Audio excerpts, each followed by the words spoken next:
Hi, my name is Justine with Harmony Movement.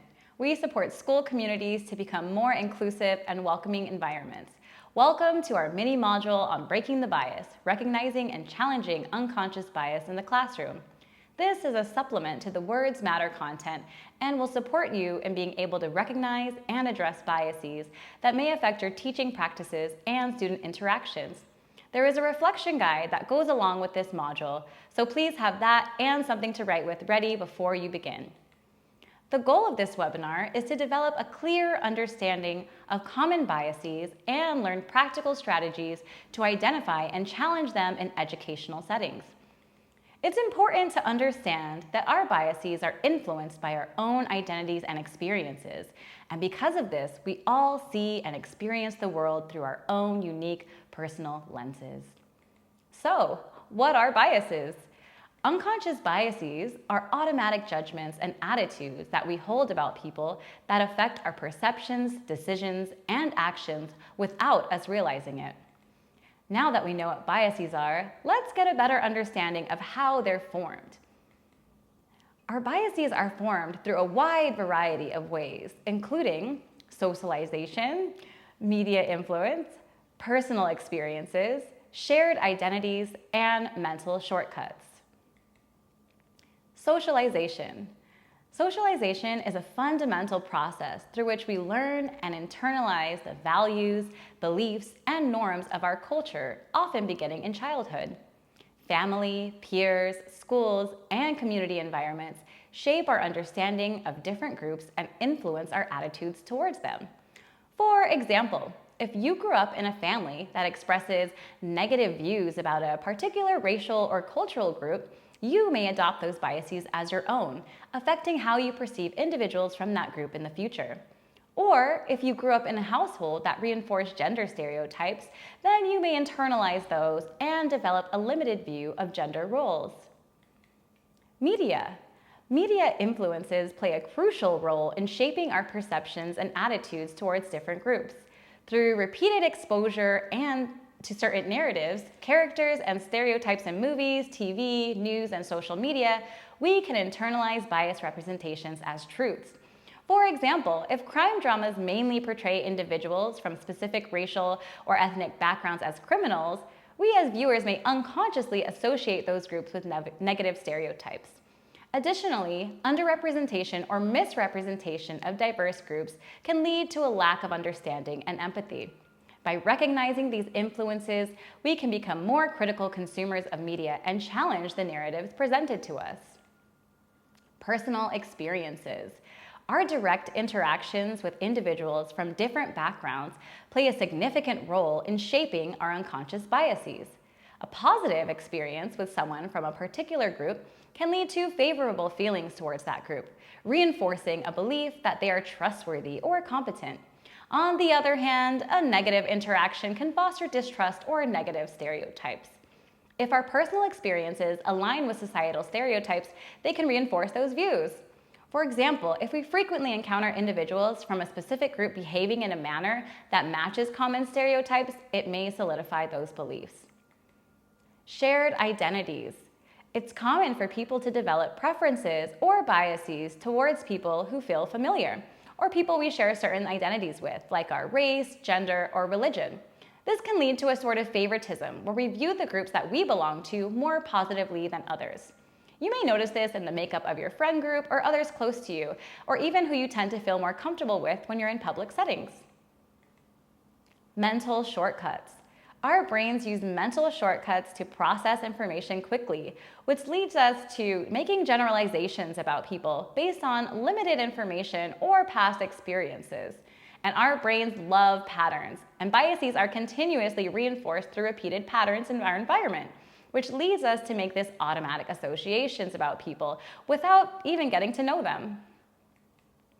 So when we think about these biases and how they're stored in our mind, they're really a part of the larger chunk of our mind, the unconscious mind, which makes up about 90% of our mental processing.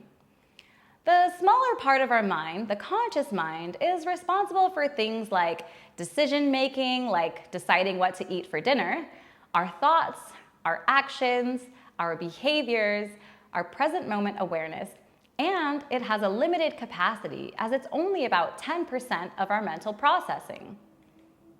The unconscious mind, on the other hand, is where we can create and recognize patterns, the same ones that influence our biases. It's how our habits form. It's where automatic behaviors like writing, using your phone, or brushing your teeth are stored, and bodily functions like breathing or digestion, long-term memories and experiences. And because it's unconscious, it has an unlimited capacity. And while our biases are in our unconscious mind and we may not be able to control them, we can control our actions. So it's important that we reflect on those actions to ensure that we're treating all students equitably. Our choices and behaviors have a direct impact on student outcomes. So regular self-reflection helps us recognize and address any discrepancies in how we interact with, assess, and support different students in our classrooms. So we're going to do an activity that allows us to reflect on just that. You'll notice at the top of your reflection guide, there's a section that says, how would you describe these two students? An ideal student and a difficult student. So get your papers ready, and you're going to have 30 seconds to write down all of the words that come to mind when you think of an ideal student, and another 30 seconds to write down all of the words that come to mind when you think of a difficult student. This is not a test. No one's going to look at your answers or judge what you put down, so just answer honestly and write down whatever comes to mind. We're going to start with the ideal student. So you're going to have 30 seconds to write down all of the words that come to mind when you think of an ideal student. Your 30 seconds starts now.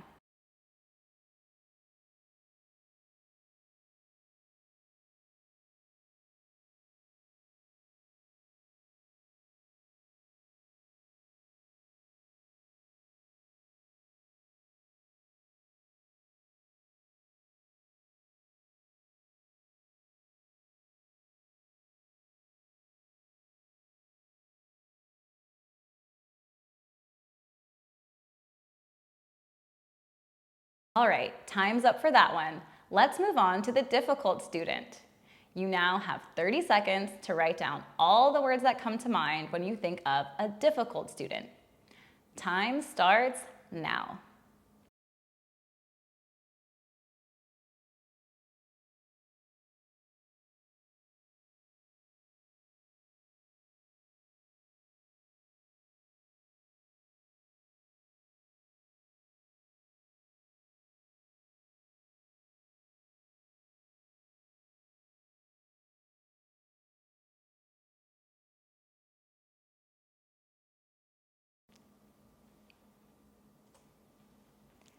Here's an example of some of the words you may have written down. For the ideal student, maybe you wrote they're always on time, willing to participate, and kind or empathetic. And maybe for the ideal student, you wrote something like unwilling to participate, often late, or disrespectful or mean.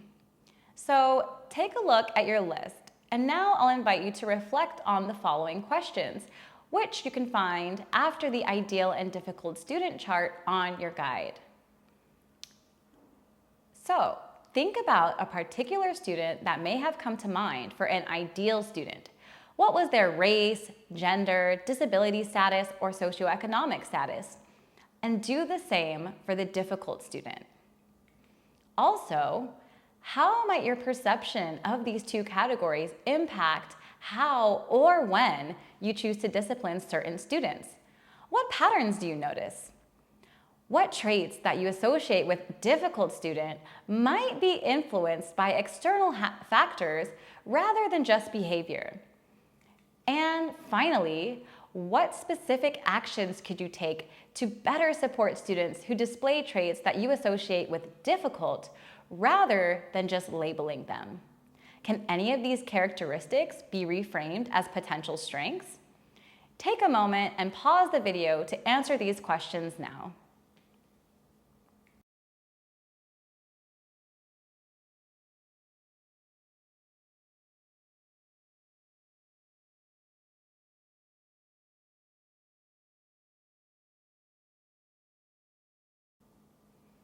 So, how was that reflection for you? I invite you to consider how these perceptions may influence your approach to discipline and support in your classroom, as recognizing these influences can help us move beyond labels and see each student as a whole individual with unique strengths. Rather than just focusing on how students are acting or reacting, we can instead focus on why students may be acting in certain ways and how we can best support them and their needs, instead of just labeling them. In her book, Teaching to Transgress, Bell Hooks stated, "The tragedy of education is not that we label students, but that our students begin to label themselves based on our perceptions of them." Let us all strive to see beyond labels and cultivate an environment where every student feels empowered to define their own potential. Now we're going to take a look at a couple of classroom scenarios involving harmful language and explore what happened and what could have been done differently. Here's our first scenario. Marcus is a 16-year-old Black student known for his sharp wit and strong performance in English class. During a heated class discussion about gentrification, he uses the N-word a couple of times, referring to his fellow Black community members, while discussing the impact on local communities. The teacher immediately interrupts Marcus, saying, "You're out of line. One more outburst and you're going to the principal's office." Marcus, feeling unfairly targeted when other non-Black students have used similar language without consequences, becomes frustrated. So, what could have been done differently in this scenario? I invite you to reflect on our Words Matter framework for addressing discriminatory language and think about what you might do in this scenario in each of the 5 steps. Interrupt, explain, acknowledge, support, and reintegrate. So, pause the video now and write out how you might handle the situation with Marcus differently. If you applied the framework, your responses might look something like this. For interrupt and explain, you could pause the discussion to remind Marcus that even though the word he used may be a word he normally uses outside of school, it isn't allowed within the school community, regardless of who's saying it, since not everyone is comfortable with that word. Acknowledge. Acknowledge that the discussion topic of gentrification can bring up strong feelings, especially as a Black individual. Support. Let the class know to inform you if or when they hear that word being used, so you can be sure to address it every time it comes up. Reintegrate. Avoid resorting to sending Marcus to the office and instead allow him to continue the discussion while being mindful of his word choice. Your responses don't have to exactly mirror these, as there are many ways in which you could have handled the situation. Let's take a look at one more scenario. In this scenario, Jordan is a 15-year-old student with autism. During class discussions, she often speaks without raising her hand, frequently using inappropriate language when excited about a topic. In history class, while discussing civil rights, Jordan interrupts another student and uses an offensive homophobic word to emphasize her point. The teacher is taken aback, but doesn't address what was said and just mentally attributes the comment to the fact that Jordan has autism. So, what could have been done differently in this scenario? Again, utilizing the framework as a guide, pause the video and take a moment to reflect on the scenario with Jordan. What should have been done differently? Here's an example of what your responses may have looked like. For interrupt and explain, you could pause the discussion and remind Jordan and the rest of the class that the word she used is offensive and it could have offended others in the class, so it's not acceptable to use. Acknowledge. Acknowledge that it's okay to be passionate or get excited about certain topics, but we do need to be mindful of how we express that passion. Support. Remind Jordan and the other students that school, especially your classroom, is a place where everyone deserves to be respected. Reintegrate. Ask Jordan what word or phrase she could use next time to convey her excitement without causing harm to anyone. Now that we've explored what biases are and how they might show up for us, let's take a look at some of the effects that these biases have in our classrooms. We reviewed the report from the Ontario Human Rights Commission on the Ontario Safe Schools Act, and the report stated that school board trustees in the GTA report that 80% of students they see in expulsion hearings are visible minorities, with Black male students representing a majority of those cases.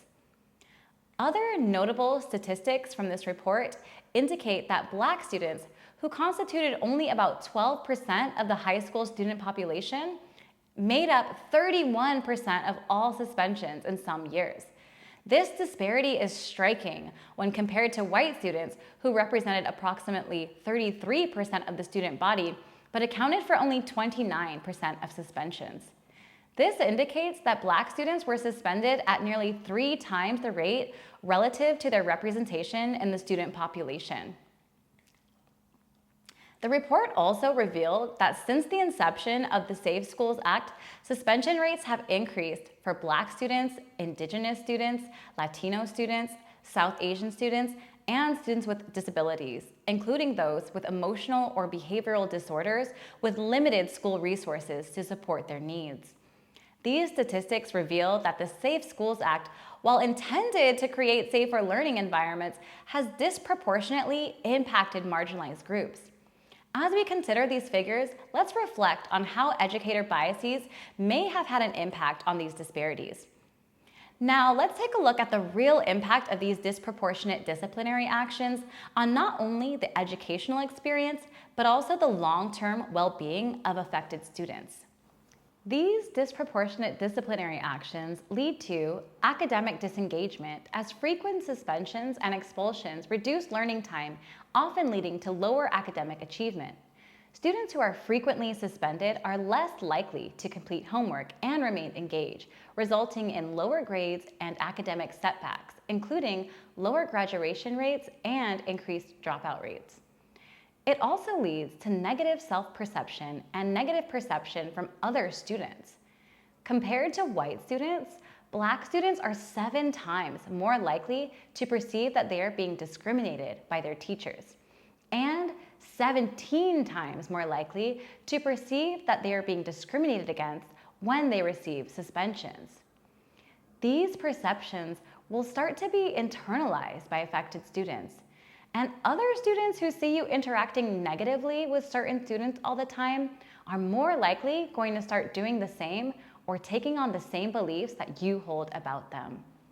This negative perception of self and negative perception from others can lead them to feel isolated and frustrated, as racial and other stereotypes are reinforced, and students are left feeling misunderstood, devalued, and ultimately like they don't belong.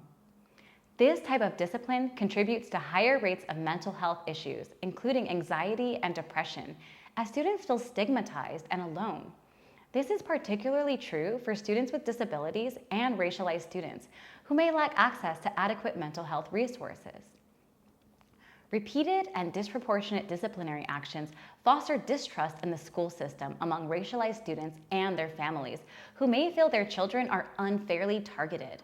This can weaken relationships between schools and these communities, ultimately reducing family engagement in their child's education, as both students and caregivers begin to lose their trust in the education system and educators.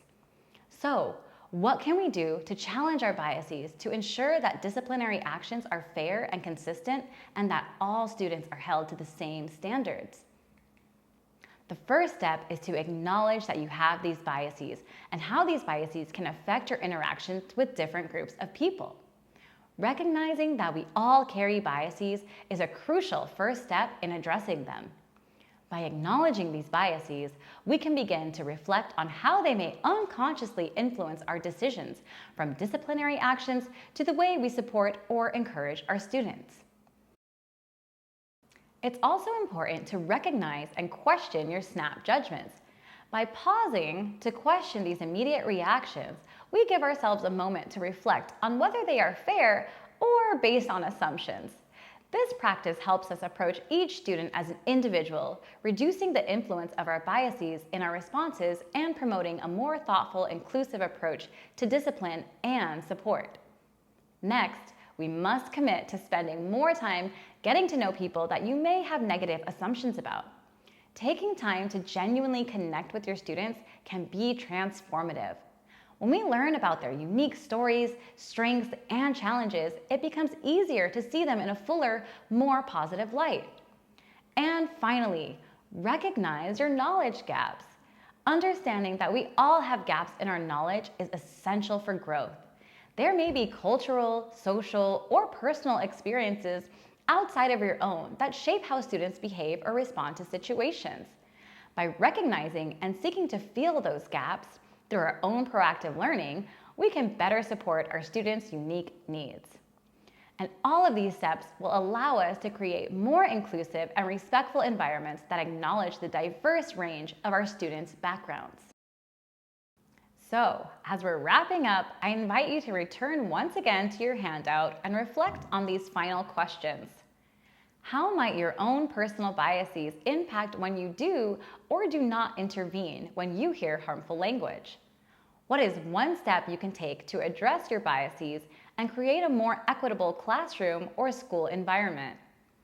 And remember that all of your actions, no matter how small, have a truly big impact on those around you, especially your students. So think about what kind of impact you want to make. As a follow-up to this webinar, I encourage you to engage with the additional handouts that go along with the learning. The Becoming Aware of My Biases log will help you recognize how your biases may show up in everyday interactions with your students. The Responding to Harmful Language log is a really useful tool to help you recognize how and when you decide to interrupt when you hear harmful language in your classroom or school community. Thank you for watching and engaging in this important topic as you embark on the Words Matter campaign.